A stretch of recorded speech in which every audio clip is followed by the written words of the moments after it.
Jones and Company and Senator Michael Pintard, the chairman of the FNM, our guest on the program today. Godfrey? Mr. Pintard, in my opinion, the root of crime in our country is deep. And I believe that apart from the family and the church, right, one of the fundamental causes is failure in the educational system. I come across young people who have graduated, can't fill out an application form, and literally are almost illiterate, but they have this diploma of leaving school or something. Leaving certificate. Right? And then the situation is compounded by the fact that we have a growing segment of our urban communities who live in poverty, who live below the poverty level of $5,000. And then we have, coming out of that mix, Mr. Pintard, hunger and malnutrition. And I think these issues are some of the, to me, the main contributors to the rise in crime. A fellow can't find work because he can't read and write. And because he can't read and write, he steals to feed himself or his family. And so you have this escalation. So he doesn't have marketable skills. Right. So until you address the illiteracy or unskilled, the poverty and the hunger, you whistle in Dixie. And I accept the analysis, Dr. Eneas. Again, I'm here as a chairman. I can give you figures. As a chairman of a political organization. I can give you figures, Mr. So I accept if the case you are making is that crime is a social construct, it's not created by any political organization, hence you cannot narrowly hold a political organization responsible. So that's ultimately the point you're making. I accept that. However, the role of leadership is to coordinate and motivate persons to move in a shared direction towards a common goal. And in this case, the common goal is how do we get our people to respect that this is a country of laws and to behave in a manner where they enjoy their rights, but they're not infringing on other people's rights. And the point is, prior to the last general election, the case that you made, unfortunately, the Progressive Liberal Party did not make. Their case was, under a free national movement government, crime is exceptionally high in all areas, and when we come in with swift justice, urban renewal, and Project Safe Bahamas, we will reduce crime to an irreducible minimum.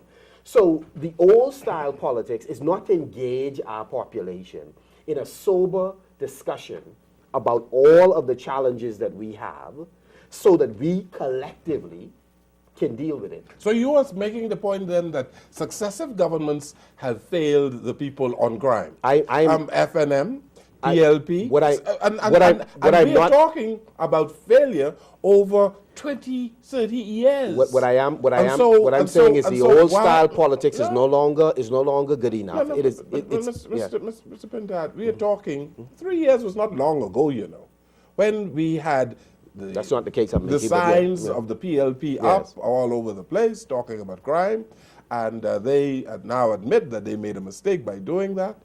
And as the FNM said that it will never do that. And so the point that I'm making, that the average Bahamian looking at the social crisis that we have, would say that successive governments have dropped the ball with respect to crime. You agree with that? I would say successive governments have not done sufficient to address the range of issues that Dr. Eneas has outlined.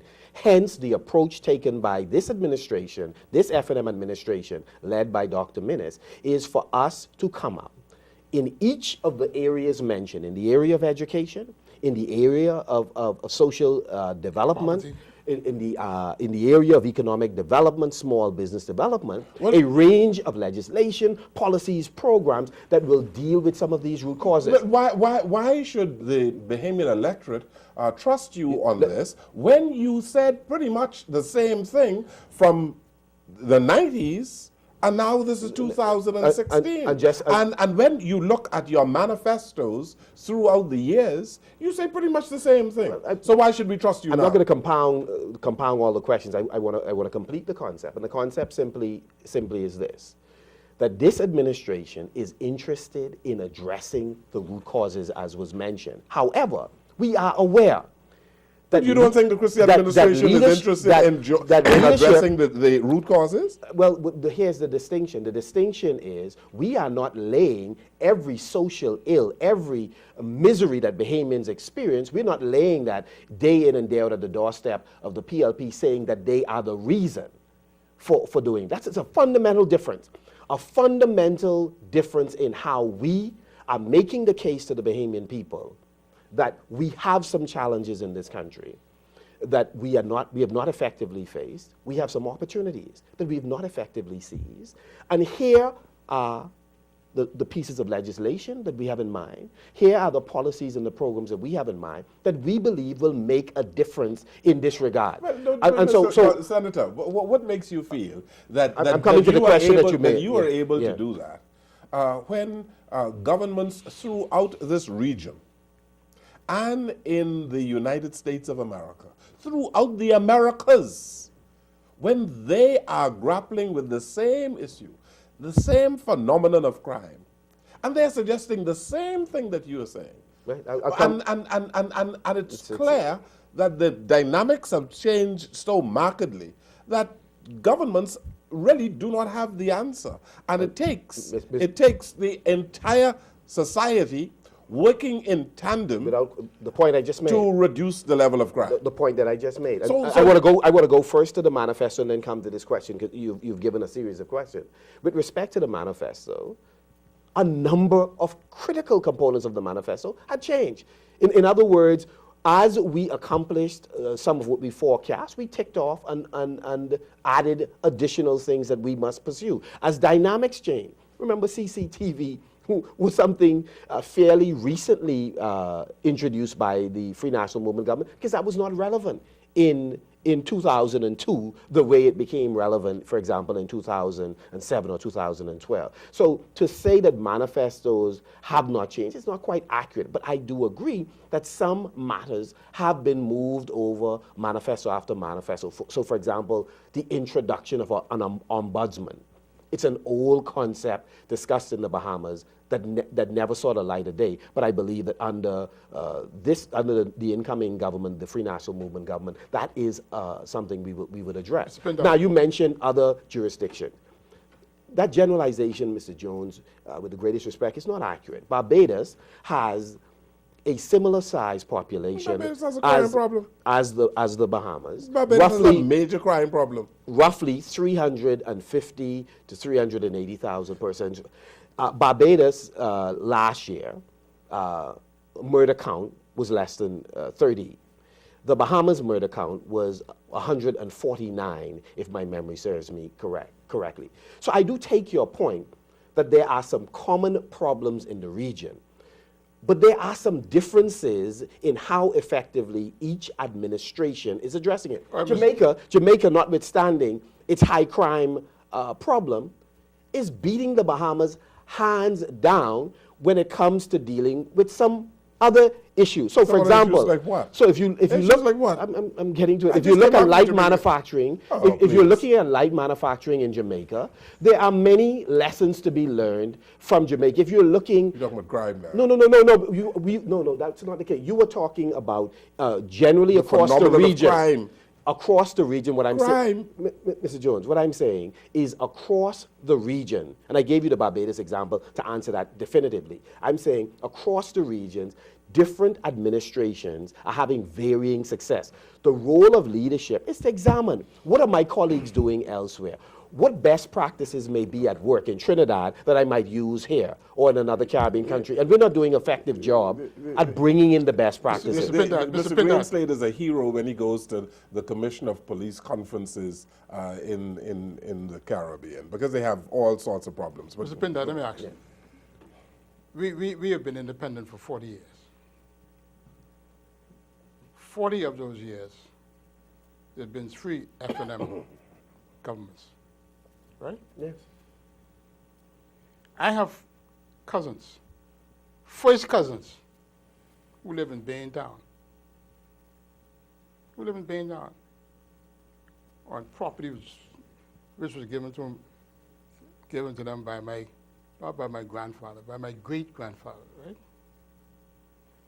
And their quality of life hasn't changed in over 50, probably 60 years. Their quality of life hasn't changed, right? And if you look at from Nassau Street up to Camp Road and the pockets in there, life has not changed. Despite the long representation by Mr. Roberts. No. Despite the governments of the Bahamas, right? We need social transformation. Agreed. Right? We need to improve the quality of life of people in our inner city communities, right? See, all this rhetoric to me doesn't mean anything because I don't see no action, right? I want to see, one of the criticisms. Have you shared this with the President Cabinet, Mr. One of the criticisms of Bernie Sanders, right? One of the criticisms. Bernie Sanders get up and talk all kinds of things, right? But who can pay for it? How can it get done? We need the Bahamian public wants solutions to our problems. Mr. Jones, I lived in Fox Hill for 12 years. During that time, as a private citizen with no political interests in the Fox Hill community, I was not pursuing any office. I worked with PLP supporters, F&M supporters, members of the business community. We identified a simple program that we wish to put in place. Eliminate every situation where persons were without light and water and inside plumbing. Every house that we were able to identify along Step Street, along Grant Street, along Dorset Street, along Adderley Street, and then families came from all over town looking for assistance. So we jumped, did some projects on project on East Street, not too far from the Urban Renewal Center, did some in the heart of Fox Hill, etc. I'm just using that as a small example to make the point that we ought to be ambitious as a people. We ought to set some huge targets that we wish to address. And you mentioned persons' lives not being changed. But then we need to put in place administrators, administrations of government that have a commitment to fundamentally change the condition of people. You know what we need? And we did it. You know what we need? And we did it. Today, there are dozens of families who previously were in a different kind of situation, but who made a commitment. We made a shared commitment to change the situation. And at that time, urban renewal played a role. Private citizens, I remember approaching the former Deputy Prime Minister, Brent Simonet, and asked him for assistance. Brent Simonet said, listen, find me 25. The first 25 houses you find without inside plumbing, I would ensure that we dig the septic tank and have the septic tank constructed or purchased for all 25 of them. Yeah, in fact, he went further later because he assisted with the construction of bathrooms on most of those homes. But he was not the only one. People had to pay them back. It was a grant. The A only grant thing from whom? From the collective, from the PLP, FNM, from the private sector. So you were about raising funds. That is correct. That is correct. And so what was interesting about it is that people were putting in sweat equity on their own properties. In fact, there were families who got one bathroom, but recognize, based on the number of people in their house, they needed an additional, and they themselves paid for the additional. So I'm saying, That's community activism. without question. And so I'm saying, you asked the question, what would make us different? What would make us different is a group of leaders with a different focus. Dr. Eneas, who has not held the reins of power before, notwithstanding having sat in cabinet. A whole new breed of persons who have not had an opportunity to build on a proud tradition of the F&M, to build on that and extend this vision that we could change people's lives fundamentally. Senator Pintard, I am afraid of some of these people who I see you all offering as candidates, you know, because they have no experience in government, and many of them have little experience in business. I need to see candidates in all the political parties who I have some confidence in, and the Bahamian people would have some confidence in, who have the ability to get some things done, and who themselves have been successful in doing some things. And I might as well tell you, the latest round of candidates I see you coming up with is a whole lot of people are very critical of your list of candidates. Yeah, the criticism is expected. We're in a political season, yes. But let me speak to the more fundamental point you made, and that is experience in government. I mean, I would remind you, though I believe you are a far better historian than I am, that the first PLP cabinet was filled with men who did not have experience in government. Right? And I believe they performed admirably in the early days. But I'm sure that's right. But let me finish. They were not. But no, they were in the house. Right. They were in the house. That's not right. You see, let me tell you why you're not right. Let me tell you why you're not right. Let me tell you why you're not right. But I've been completed the concept. Let's fix that right now before you go any further. Sir Lyndon Pindling was on the town planning committee when he was an opposition member for the South, because the way they configured things then, the way they ran government then, was very different, and they had various boards. Yeah.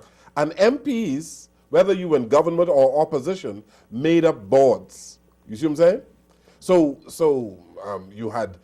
Sir Milo? Sir Milo was on a particular board, town planning board. As was Dr. Dwayne Sands, head of the mortgage corporation. Leonard Sands, the head of the head of the contract. Different kind of concept. No, you're talking about administrative capability. That's the point you're making. Yes. So I'm saying there's no distinction there.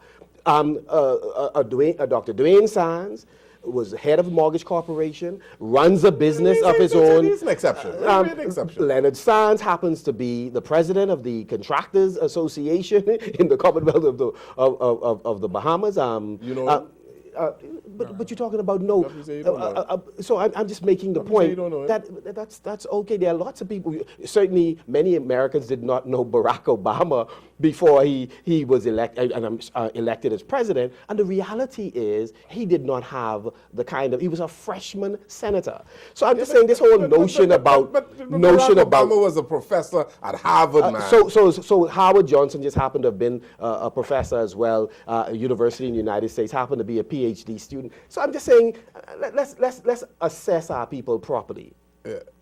Zendel Forbes, a professor at the College of the Bahamas, has been so for at least 20 years. Chanel Ferguson, a businesswoman by your standards, a successful one at that, a national sports icon in the Commonwealth of the Bahamas. Don Sanders happens to be an attorney at law. I'm just saying, so you could make the case that the kinds of names that would impress you is not necessarily in the mix. But don't make the point that they're not competent and capable of doing a better job than who we have in place now. Because notwithstanding 40 years of experience by Mr. Christie, I have heard you offered blistering critiques of how this administration has failed in a number of significant areas. Yes, and they have in a number of significant areas. But the Bahamian people, I'm not sure, want to replace them for another group of political neophytes. That's the problem. And so you point to an assignment that we have, which is to make the case that the men and women we will present to the Bahamian people have the wherewithal. They have the right skill set. They have the right temperament. They have a heart for transforming people's lives. That's the case we have to make. Let me put this question, Mr. Pintard. Yes, sir. You and I have a fundamental difference. All right? He believes that a minister is a policymaker. Yes. Right? Yes. And in our system. And could be ignorant of the ministry of which he is responsible. Didn't say that, though. Yeah. I disagree with that. I didn't say that. I disagree with that, right? Governance in today is more complex. I repeat that. Governance today is more complex. And these ministries need ministers with some expertise in the ministry for which they are responsible. And let me just shoot that down by saying this, right? Samilo Butler, his neighbor, and someone who was a father figure for him, was the first minister of health. He was a grocer. And many people will tell you that as Minister of Health, he wasn't a doctor, but he ensured that the hospital ran efficiently and effectively because he was carrying out a policy of the Cabinet of the Bahamas. Sir Clifford Darling, a cab driver, right, became the Minister of National Insurance and put in place the Social Security network of the country. I'm the choir. Okay. I share your view. Wait, no. I share your view. Wait.